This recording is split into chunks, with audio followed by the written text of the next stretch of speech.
مہلت نہ دو۔ میں اللہ پر جو میرا اور تمہارا سب کا پروردگار ہے بھروسہ رکھتا ہوں۔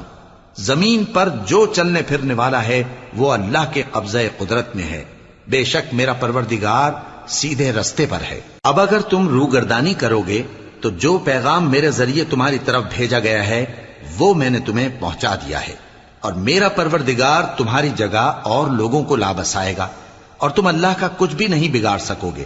میرا پروردگار تو ہر چیز پر نگہبان ہے۔ اور جب ہمارا حکم عذاب آ پہنچا تو ہم نے ہود کو اور جو لوگ ان کے ساتھ ایمان لائے تھے ان کو اپنی مہربانی سے بچا لیا اور انہیں عذاب شدید سے نجات دی۔ یہ وہی قوم عاد ہے جس نے اللہ کی نشانیوں سے انکار کیا اور اس کے پیغمبروں کی نافرمانی کی اور ہر سرکش و متکبر کا کہا مانا، اور اس دنیا میں بھی لعنت ان کے پیچھے لگی رہی اور قیامت کے دن بھی لگی رہے گی۔ دیکھو قوم